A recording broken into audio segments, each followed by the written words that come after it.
Hello my dear student, welcome to exam fancy. So इस वीडियो में हम जनरल अकाउंटिंग के अंतर्गत पार्टनरशिप चैप्टर का अध्ययन करेंगे। पहले समझते हैं पार्टनरशिप होता क्या है। पार्टनरशिप होता क्या है। अब पार्टनरशिप को समझने के लिए एग्जाम्पल लीजिए। क्या लीजिए? एग्जाम्पल। अब गांव में दो दोस्त हैं, दोनों दोस्त को जिगरी दोस्त कहा जा सकता है। ये दोनों दोस्त कोई बिजनेस चलाना चाहते हैं। क्या करना चाहते हैं? बिजनेस चलाना चाहते हैं। अब बिजनेस चलाने के लिए दोनों महसूस करते हैं कि हमें क्या आपस में सहयोग करना चाहिए और हम बिजनेस स्थापित करें। तो ये जब दोनों आपसी सहयोग के द्वारा कोई बिजनेस या फर्म स्थापित करेंगे तो उसी को बोला जाता है पार्टनरशिप। क्या बोला जाता है? पार्टनरशिप। ठीक है। अब ये तो समझने के लिए हो गया कि पार्टनरशिप ऐसे होता है, लेकिन दो ही व्यक्ति हों यह आवश्यक नहीं है, दो से ऊपर भी हो सकते हैं। अब पार्टनरशिप को हम जनरल अकाउंटिंग के संदर्भ में समझते हैं, रहेगा यही, लेकिन वहां पर टर्मिनोलॉजी बदल जाएगी। तो पहले पार्टनरशिप को समझने के लिए जो बिजनेस एरिया में जो विशेषता है पार्टनरशिप से संबंधित उसको हम देखते हैं। क्या? जो विशेषता है उसको हम देखते हैं। ठीक है। पहली विशेषता, दो या दो से अधिक। ठीक है।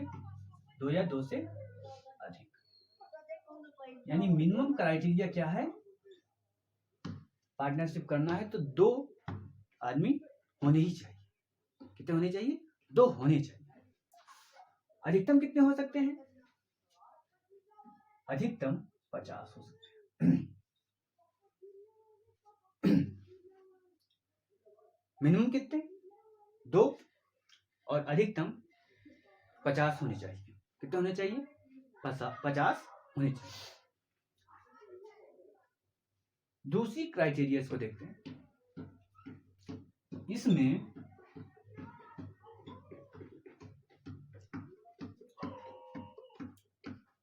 एंटिटी कंसेप्ट, क्या? एंटिटी कंसेप्ट लागू नहीं होता। अब एंटिटी कंसेप्ट क्या है इसको देखते हैं। एंटिटी कंसेप्ट यह बताता है कि जो कंपनी है और जो ओनर है दोनों अलग अलग हैं। क्या है? किसी ने कोई कंपनी स्थापित की, जैसे टाटा, तो टाटा को किसने? जमशेद टाटा ने स्थापित की, लेकिन आज दूसरे टाटा हैं, तो कंपनी चल रही है। तो कंपनी और ओनर अलग अलग है जब हम कोई कॉर्पोरेट कंपनी के संदर्भ में देखते हैं। पार्टनरशिप में कंपनी और ओनर दोनों एक ही होते हैं। क्या? पार्टनर कंपनी, इसमें ओनर और कंपनी एक ही होती है। दोनों को अलग नहीं किया जा सकता, या अलग नहीं किया जाता। किया जा सकता है, अलग नहीं किया जाता। लेकिन अगर दूसरे सेक्टर में देखेंगे तो वहां कंपनी और ओनर अलग अलग होते हैं। अब इससे फायदा क्या है कि कंपनी और ओनर अलग अलग? देखते हैं उदाहरण से, फिर आगे चलते हैं। आपने नाम सुना होगा विजय माल्या का। क्या? विजय माल्या। ठीक है। अब विजय माल्या बैंकों से पैसा लेकर, यानी कि हम लोगों का पैसा लेकर विजय माल्या भाग गया, देश छोड़कर भाग गया। अब विजय माल्या ने नहीं लिया था, कंपनी ने लिया था। विजय माल्या ने नहीं लिया था, किसने लिया था? कंपनी ने विजय माल्या की। अब विजय माल्या की जो संपत्ति है, कौन सी संपत्ति? उनके नाम है, उसको अलग माना जाता है। उसको बेचकर पैसा नहीं चुकाया जाएगा कि उनका घर बेचकर पैसा चुका दिया जाए, तो घर नहीं बेचा जाएगा। अब अब उनकी कंपनी जो है, जिस कंपनी के नाम पर लिया था, उस कंपनी को बेच सकते हैं और पैसा चुका सकते हैं, क्योंकि उस कंपनी पर ही आपने लोन दिया है। किसी बैंक ने लोन दिया होगा तो उसका बैलेंस शीट देखा होगा, वित्तीय स्थिति कैसे है ये देखा होगा, तभी लोन दिया होगा। तो कंपनी को देख कर दिया है, ना कि विजय माल्या। आपके पास भी कंपनी विजय माल्या जैसी हो जाए, आपको भी लोन मिलने लगे। इस समय कोई हम लोगों को लोन नहीं देता। क्यों नहीं देगा? क्योंकि हमारे पास कोई संपत्ति है नहीं, कोई कंपनी है नहीं जिसको हम दिखा दें। किसान को मिल जाता है खेत दिखाने पर, विजय माल्या को मिल गया कंपनी दिखाने पर, और विजय माल्या भाग गया, लेकिन उसकी जो कंपनी की कीमत है वो कम ही है। तो कंपनी को तो बेच सकते हैं, लेकिन विजय माल्या के घर को, गाड़ी को आप नहीं बेच सकते। ये कंसेप्ट में आता है। अब यहां पर क्या होगा, यहां पर मालिक और कंपनी दोनों एक ही होंगी। क्या होंगी? दोनों एक ही। इसमें मालिक कंपनी एक ही। अब मालिक और कंपनी एक ही होगी तो क्या नुकसान है? अगर कंपनी को कभी घाटा होता है और कंपनी ने लोन लिया है, तो कंपनी तो बिकेगी ही बिकेगी, और जितने पार्टनरशिप साझेदार जितने हैं इसमें, उनका घर बार भी बेचकर लोन को चुकाया जाएगा। तो ये फायदा है, ये नुकसान है इसमें पार्टनरशिप में। और जब आप कोई क्या बोलते हैं, सोलो ओनर, मतलब अकेला जब मालिक, वन मैन कंपनी, तो वहां पर आपको कुछ फायदा मिलता है। तीसरा पॉइंट, अनलिमिटेड लायबिलिटी।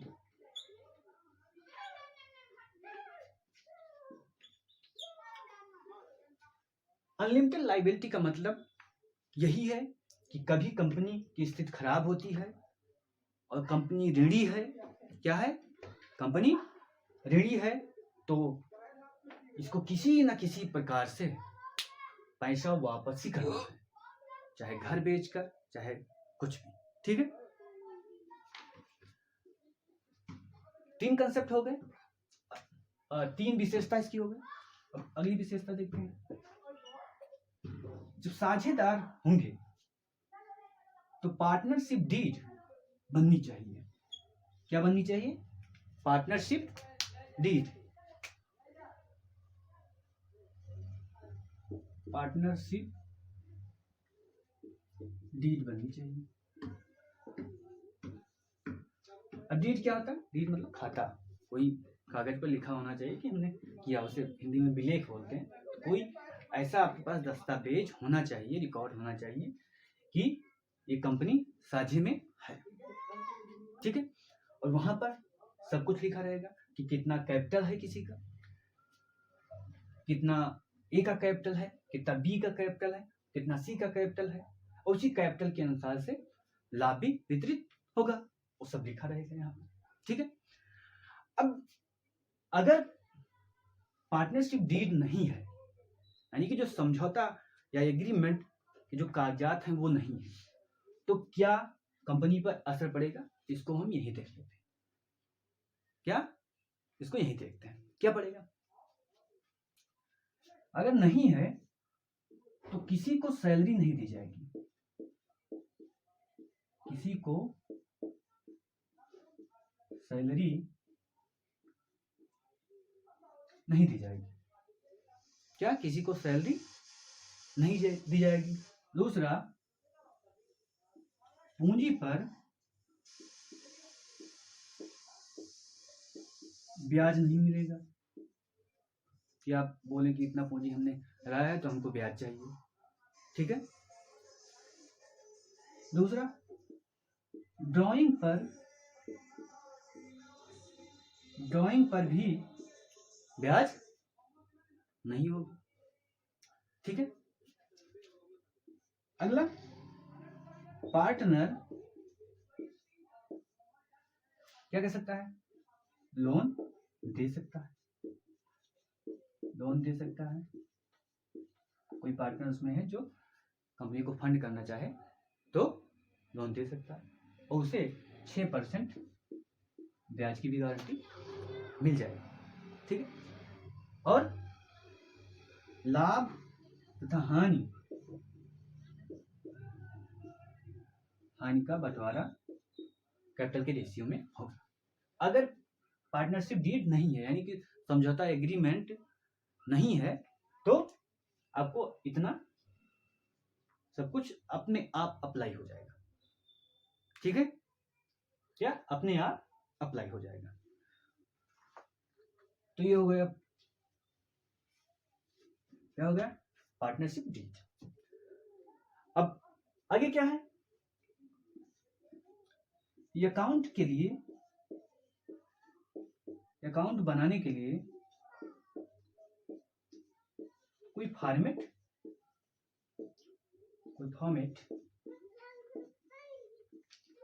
अनिवार्य नहीं है। यानी जो साझेदार वाली कंपनी है किसी फॉर्मेट में क्या अपने अकाउंट बना सकती है। ठीक है, क्या कर सकती है, अपने बना सकती है। ये विशेषता होगी। अगली विशेषता, अगर एक साझेदार या एक पार्टनर कुछ भी करता है, कुछ भी मतलब लोन लेता है या कैपिटल को हानि पहुंचाता है या ड्राइंग करता है, कोई भी कार्य बिजनेस के संबंध में कोई भी कार्य अगर एक पार्टनर लेता है या कोई भी ले तीनों में से, तो तीनों की जिम्मेदारी होगी। क्या होगी, तीनों की जिम्मेदारी होगी, एक की जिम्मेदारी नहीं होगी, क्योंकि पार्टनरशिप फर्म है। ठीक है, तो ये पार्टनरशिप फर्म की विशेषता है। क्या है, पार्टनरशिप फर्म की विशेषता है। चलते हैं आगे। ये पार्टनरशिप फर्म की विशेषता आपको याद रखना है।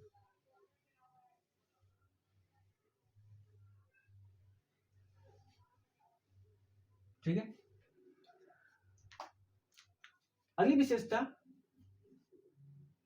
ये पार्टनरशिप 1932 की अधिनियम के द्वारा निर्देशित होता है।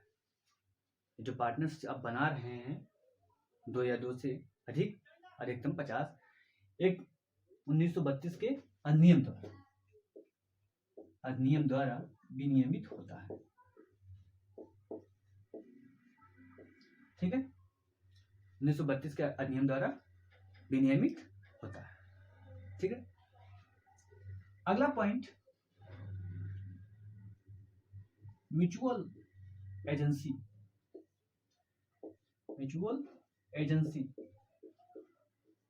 बनाई जाती है। ठीक है, म्यूचुअल एजेंसी क्या है, ये एजेंसी तीनों को बराबर जिम्मेदारी देती है।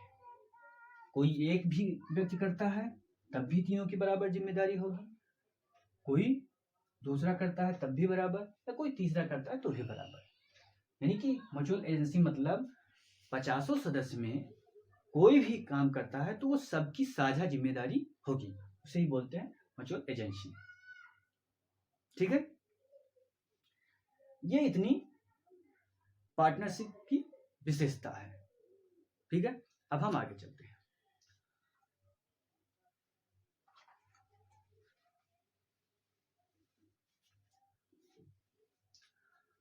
अब अगला टॉपिक है फिक्स्ड एंड फ्लक्चुएटिंग कैपिटल।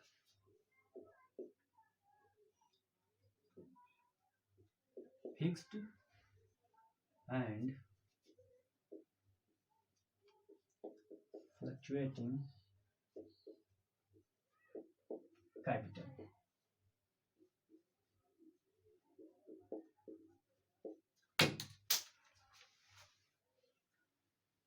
ये फिक्स्ड और फ्लक्चुएटिंग कैपिटल क्या होता है, इसको देखते हैं।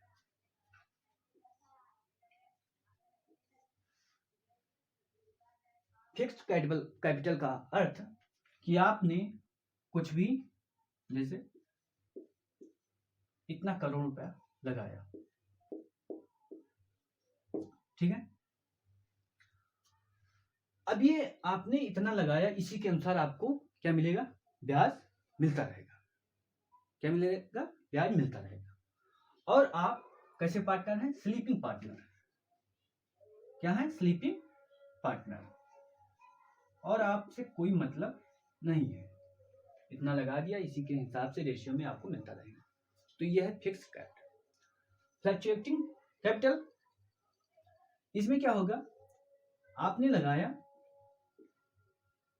ठीक है, इतना पैसा, अब जैसे लाभ और हानि होता है उसको कैपिटल में जोड़ दिया जाएगा। हानि होता है वो तभी जोड़ा जाएगा और लाभ होता है तभी जोड़ा जाएगा, ठीक है। तो इसे बोलते हैं fluctuating capital. Fixed capital, fluctuating capital. Sleeping partner, active partner. Active partner ये होंगे जो बिजनेस को चलाएंगे, ठीक है। ये दो टर्म हो गए। अब हम आगे देखते हैं, क्या आगे देखते हैं, गारंटी ऑफ मिनिमम। ये क्या होता है, guarantee of minimum is same किसकी तरह है, स्लीपिंग पार्टनर की तरह। यानी इसने पूंजी लगाया, एक शर्त पर लगाया कि हानि हो या लाभ हो, उससे मुझे लेना देना नहीं है, मुझे 1 साल बाद इतना पैसा आपको देना है। तो इसे ही बोलते हैं गारंटी ऑफ मिनिमम। क्या बोलते हैं, गारंटी ऑफ मिनिमम, ठीक है।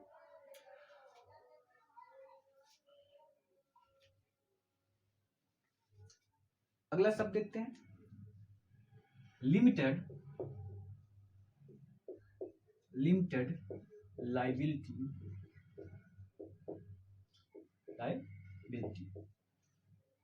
Limited liability partnership act. Partnership,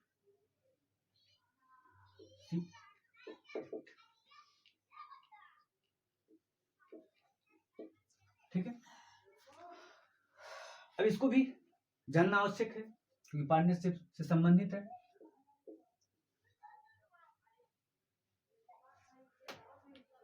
अब आप दिमाग लगाइए कि जब कोई पार्टनरशिप करता है तो क्यों करता है।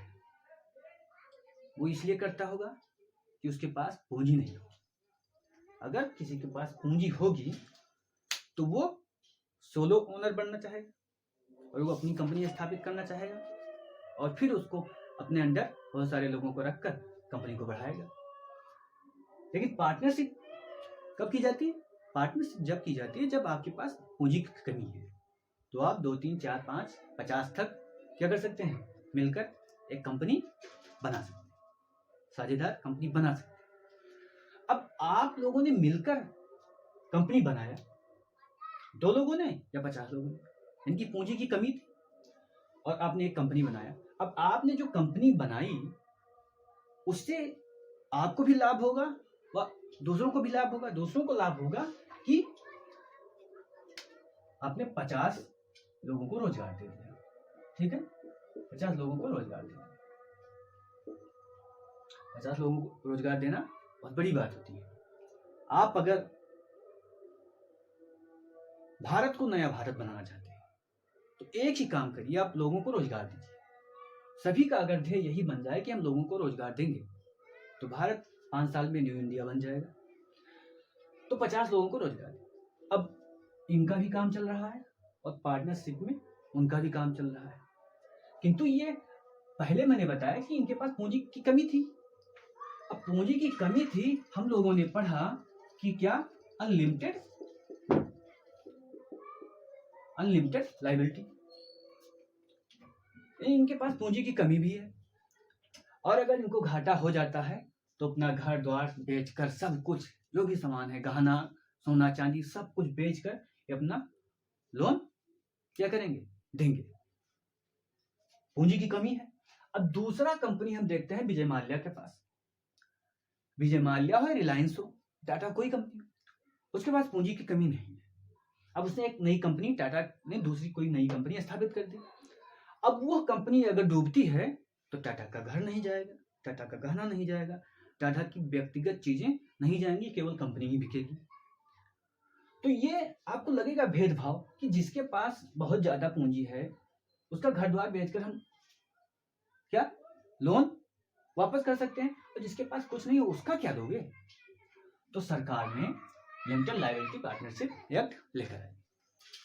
उसमें अनलिमिटेड जो लायबिलिटी थी उसको समाप्त कर दिया गया और स्पष्ट कहा गया कि कोई भी पार्टनरशिप फर्म होगी तो वो क्या होगी, वो भी एंटिटी कंसेप्ट के अंदर रहेगी, यानी कि उसका मालिक और कंपनी अलग अलग होंगी, यानी कि लिमिटेड लायबिलिटी होगी। क्या होगी, लिमिटेड लायबिलिटी होगी, यानी कि अब इनको अपना घर बार बेचना नहीं पड़ेगा, कंपनी को ही बेचकर जितना आता है उतना ऋण चुकाया जाएगा। तो इसको क्या बोलते हैं, ये LLP। ठीक है। अब तो एक सिंपल पार्टनरशिप हम लोगों ने देखा, एक LLP हमने देखा। अब दोनों का कंपैरिजन करते हैं, क्योंकि यही कंपैरिजन ही पूछा जाएगा। पहला जो हमने देखा और ये दूसरा, ठीक है। पहले में हमने क्या देखा, 2 मिनिमम अधिकतम 50, कितने, 2 मिनिमम अधिकतम 50। इसमें हमने दूसरे में क्या देखा, 2 मिनिमम अधिकतम असीमित, ठीक है। तो सामान्य पार्टनरशिप होता है उसमें 2 मिनिमम रहेंगे, अधिकतम 50 रहेंगे। लिमिटेड लायबिलिटी पार्टनरशिप में 2 रहेंगे मिनिमम, अधिकतम असीमित, जितना भी। जो सामान्य पार्टनरशिप है उसमें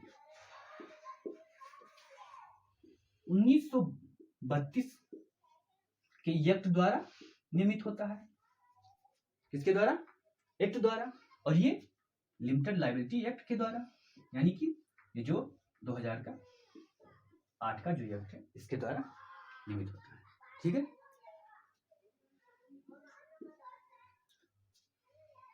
अगला सेपरेट एंटिटी कंसेप्ट।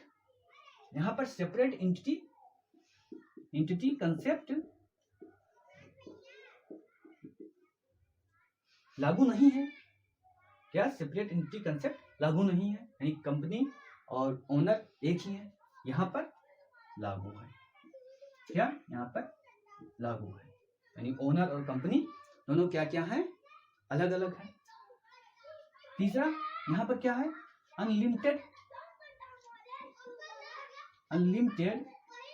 लायबिलिटी है, और यहां पर लिमिटेड लायबिलिटी है, ठीक है। तो ये आपको जो अंतर है ये आपको याद रखना है, ठीक है।